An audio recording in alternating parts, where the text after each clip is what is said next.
Poštovanje, dragi gledalci, dobrodošli na Slavije Info TV. Moje ime je Ljubomir Stefanović, a moj današnji gost je profesor Milo Lompar.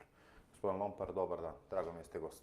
Good afternoon, thank you for having me. Da krenemo možda od duhova prošlosti. Jednom ste davno rekli u jednoj od prethodnih emisija da nas režim vraća u prošlost kako bi opravdao sadašnjost. Danas upravo to dešava. Pričaju o podizanju spomenika Draže Mihajloviću na Terazijama, uklanjanju grobnih ostataka Josipa Broza Tita iz kuće cveća. Narod kreće time da se zaluđuje da se ne bi vidjela izdaja Kosova i Metohije, koja je sada očigledna i širokim narodnim masama, da se ne bi vidjela prodaja imovine Republike Srbije, da se ne bi vidio dolazak Rio Tinta, pravljenje nuklearne deponije od naše zemlje. Kako je vaše mišljenje? Da li... Well, I think you have sketched the basic strategy well. The regime is normally used with a type of topic replacement. It's called in current language spinning. So it's used with a type of something that used to be called thesis replacement sophistry. So simply, instead of talking about the topic, you talk about something else. And then, with the speed of the manipulation propaganda techniques, it multiplies.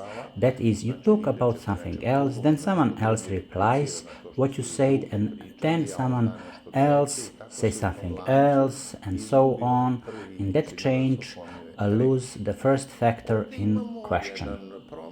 Here we have a deliberate procedure which, in my opinion, has two dimensions. When it's come to this initiative to relocate Tito grave, as well as erecting a monument to Draža Mihajlović, I think that is the first step is to suppress the topic of Rio Tinto as well as the betray of Kosovo and Metohija. That is a tactic to immediately remove these topics from the screen with an artificial story, but I would not avoid another move that may be far-reaching, which is to somehow dig up the old ideological trenches between civic and national orientation, either in the field of intelligence or in the field of the opposition parties themselves.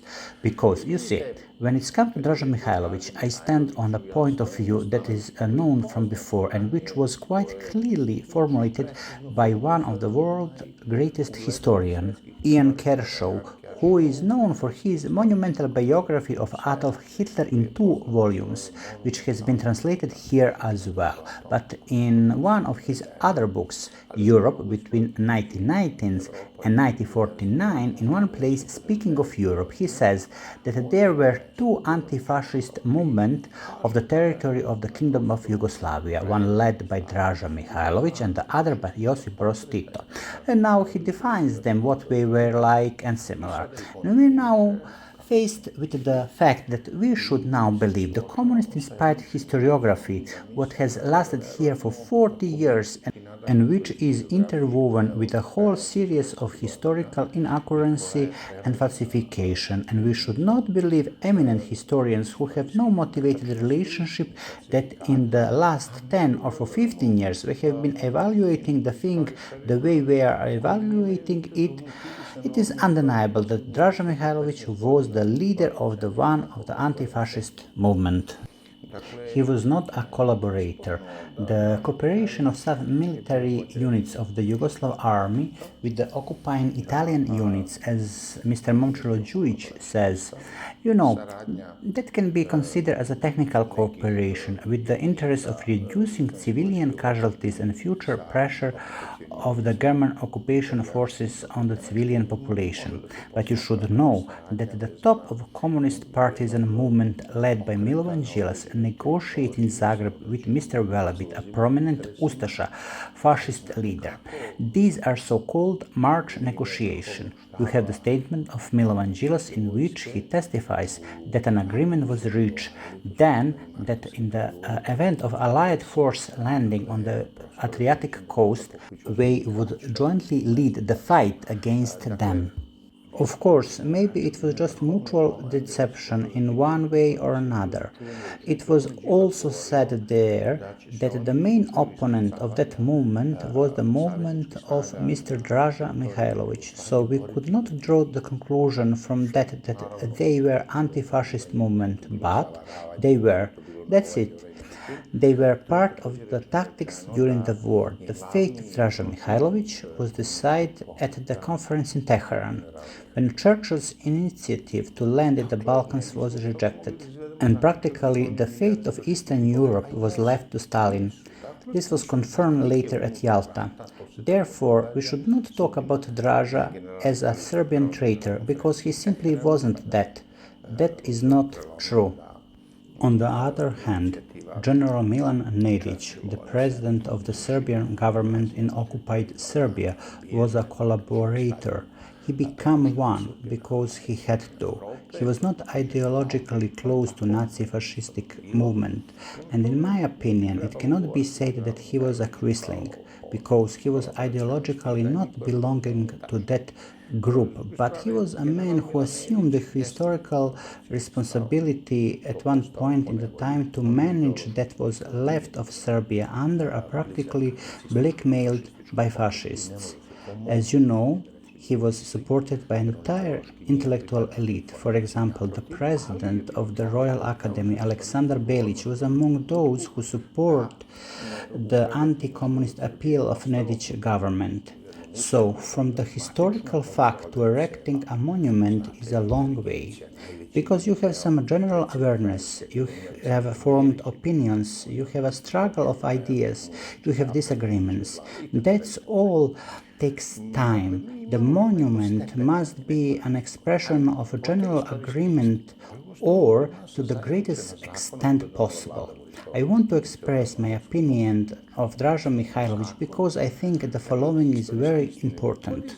It would not be appropriate to dig these ideological trenches between those civil and national orientation in our society. You should not fall for this kind of hook that the regime throws, because it is an issue that can be discussed in a democratic atmosphere in the plural society, and that discussion lasts a very long time. And here the regime wants to reinforce the clear ideological differences between two orientations with these ideological questions.